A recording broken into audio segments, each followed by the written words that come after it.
প্রিয় নবম শ্রেণীর শিক্ষার্থী বন্ধুরা কেমন আছো? আশা করছি অনেক ভালো আছো।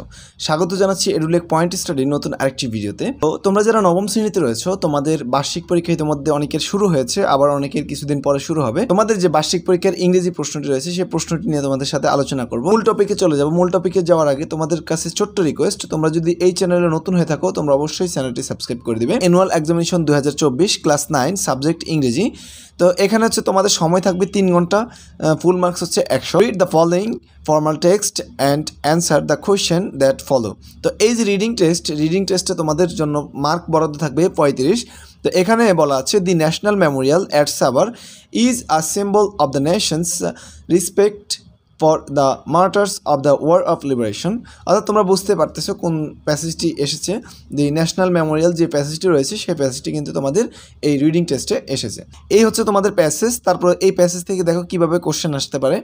Choose the best answer from the alternatives. দেখো এখানে বলা আছে number what do you mean by the loftiness of their spirit. তো এখানে 4টা অপশন দেওয়া আছে। তোমাদের সুবিধার্থে আমি এখানে কিন্তু দাগিয়ে দিয়েছি যে কোনটা সঠিক অ্যান্সার হবে। তোমরা এই প্যাসেজের সাথে মিলিয়ে নিবে একটু, তাহলে তোমাদের জন্য আরেকটু সুবিধা হবে বুঝতে।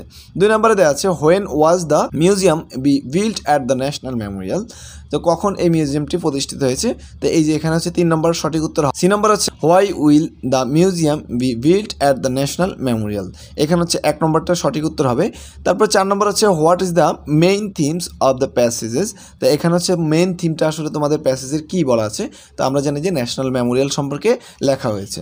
5 নম্বরে দেওয়া আছে what does the national Memorial represent. তো এখানে এই ন্যাশনাল মেমোরিয়ালে কী কী রিপ্রেজেন্ট করা হয়েছে সেটা সম্পর্কে এখানে কোনটা সঠিক উত্তর সেটা লিখতে হবে। তো এখানে হচ্ছে 2 নম্বর সঠিক উত্তর। এরপরে পার্ট বি, এই যে এই কয়টা লিখলে তোমাদের টিক চিহ্ন দিলে তোমাদের 5 মার্ক পেয়ে যাবে। এরপরে বি নম্বরে দেওয়া আছে write answer to the following questions. 1 number দেওয়া আছে why is the national memorial called built with a concrete but made of blood. B নম্বরে দেওয়া আছে why is museum built near the monument. 3 নম্বরে দেওয়া আছে described in brief the main purpose of the writer of this passages. 4 নম্বরে হচ্ছে what is the most touching scenes of the memorial complex. 5 নম্বরে দেওয়া আছে what do you understand by the sentences man is born to be free, explain in 2 or 3 sentences. Value is the table with 2 column. এখানে 2টি column দেওয়া আছে। In the left column are words from the passage. তো বাম পাশের যে কলামটা রয়েছে, এই বাম পাশে হচ্ছে প্যাসেজ থেকে কিছু শব্দ দেওয়া হয়েছে। And in the right column আর দ্য ডেফিনেশন। আর এই রাইট কলামে হচ্ছে এই শব্দগুলোর পারপাসে তোমাদের সংজ্ঞা দেওয়া আছে বা ডেফিনেশন দেওয়া আছে। Match is word with the correct definition by writing the corresponding letter. তো বলা হচ্ছে কি এই যে এই শব্দগুলোর সাথে কোনটার মিল রয়েছে এগুলো কিন্তু তোমাদের এরকম ম্যাচিং করে লিখতে হবে। এরপরে এর জন্য এটা যদি সঠিক হয় তাহলে তোমরা পাবা 5, প্রত্যেকটার জন্য 1। 2 নম্বর বলা হচ্ছে read the following conversation and complete the activities that the follows. তো দেখো তোমাদের জন্য এখানে এই যে একটা ডায়লগের মতো দেওয়া আছে যে কনভারসেশন, 2 জন জিসান আর তামাল। তো তোমরা একটু পড়ে নিবে, এটা পড়তে গেলে অনেক সময় লেগে যাবে। তো তোমরা একটা স্ক্রিনশট নিয়ে নিতে পারো চাইলে। এখন এই যে এটার পারপোজে তোমাদের কিন্তু এই 3 নম্বর কোশ্চেনটার অ্যান্সার করতে হবে। তো 3 নম্বর কোশ্চেনটা কী বলা আছে? Now give your opinions whether you agree or disagree with the statement। অর্থাৎ এই ডায়লগের নাও গিভ দ্য অপিনিয়ন, তোমার মতামত দাও। বলা আছে কি নাও, এখন তুমি তোমার মতামত দাও। Whether you agree or disagree with the statement. অর্থাৎ এই যে স্টেটমেন্টটি রয়েছে, এই যে ডায়লগটি রয়েছে, এই ডায়লগের সাথে তুমি কি অ্যাগ্রি নাকি ডিসঅ্যাগ্রি তোমার মতামত দিতে বলছে। 3 নম্বরে দেওয়া আছে read the following text on environmental pollution then complete the activities that follows. অর্থাৎ রিড পড়তে বলছে, এই ফলোইং টেক্সটটা তোমাদের পড়তে বলছে। তো কী সম্পর্কে দেওয়া আছে? এটা এনভায়রনমেন্টাল পলিউশন অর্থাৎ পরিবেশ দূষণ সম্পর্কে বলা আছে। Then complete the activities our follows. অর্থাৎ এই যে এটার আলোকে তোমাদের এই অ্যাক্টিভিটিসটা তোমাদের পূরণ করতে বলছে। এখানে কজেস দেওয়া আছে, ইফেক্ট দেওয়া আছে, প্রিভেন্টিভ মেশিওর দেওয়া আছে।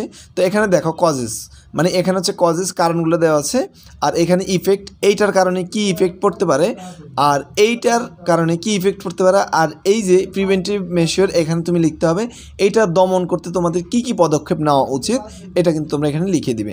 তো এই যে এখানে 5টার জন্য পেয়ে যাবে, একটার জন্য 2 মার্ক করে 10 মার্কস। এরপরে এই হচ্ছে আমাদের 35 মার্ক শেষ। এরপরে বলা আছে পার্ট বি অ্যাপ্রিসিয়েটিং পোয়েট্রি।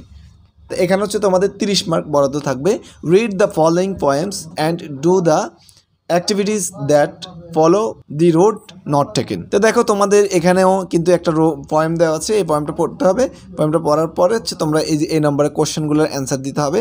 যেমন what season do you think the poem things place in, explain করতে বলতেছে তোমাদেরকে। 2 নম্বর হচ্ছে which of the two roads did the poet take, এখানে তোমাদের ডিসক্রাইব করতে বলছে। Why did the poet leave the first path, তারপর হচ্ছে what did the poet hope the would do one day. তো তোমরা এভাবে একটু দেখে নিবে স্ক্রিনশট দিয়ে। তারপর আমরা চলে যাচ্ছি পার্ট সি, এখানে হচ্ছে 35 মার্কের কী বলা আছে দেখো। 5 নম্বরে you know Bangladesh is a low lying country, so flood visit every year on this country. In this year, flood has visited in our country as devastating. Now write a paragraph on devastating food. তো তোমাদেরকে এখানে একটা paragraph লিখতে বলছে devastating এর ফুডের উপরে। 6 নম্বরে দেওয়া আছে the Venn diagram values shows some similarities, some dissimilarities and some common features between city life and village life. তোমাদের যে ভিলেজ লাইফ এবং সিটি লাইফ আছে সেখানে কিন্তু এই যে একটা ডায়াগ্রাম আছে, ডায়াগ্রামের মধ্যে বলছে বিটুইন অর্থাৎ দুইটা আলাদা কিনা, আলাদাগুলো এক পাশে লিখবা, এবং যেটা দুইটার মধ্যে কমন আছে সেটা হচ্ছে এই যে এই ঘরের মধ্যে দেওয়া আছে। তো এখন এটার আলোকে তোমাদের now write an essay describing the Venn diagram is not more than 250 words, you should follow the instruction below. তো তোমাদের এই যে এই ফলো ইনস্ট্রাকশনগুলো দেওয়া আছে এটার উপরে তোমাদের কিন্তু এসে লিখতে হবে। তো এসের এই যে ডায়াগ্রাম দেখে তোমরা এসটা লিখে ফেলবে। তো এটার জন্য তোমাদের বরাদ্দ হচ্ছে 15 মার্কস। 7 নম্বর হচ্ছে read the text and identify the elements of relevant explanatory text, then fill up following grid 1 is done for you. যে তোমাদের জন্য একটা করে দেখানো হয়েছে। তো তোমরা এইভাবে হচ্ছে তোমাদের এই শূন্যস্থানগুলো পূরণ করে দিবে। তো এই হচ্ছে তোমাদের বার্ষিক পরীক্ষার প্রশ্নপত্র। তো তোমাদের সামনের যে পরীক্ষাগুলো রয়েছে প্রত্যেকটা পরীক্ষার প্রশ্ন কিন্তু এখানে আপলোড দেওয়া হবে। আর যদি তোমরা চাও যে এটা সমাধান করে দেওয়ার জন্য তো অবশ্যই কমেন্ট সেকশনে জানাবে, আমরা পরবর্তী ভিডিওতে তোমাদেরকে সমাধান করে দিব। তো আজকের ভিডিওটি এখানে শেষ করছি। আল্লাহ হাফেজ।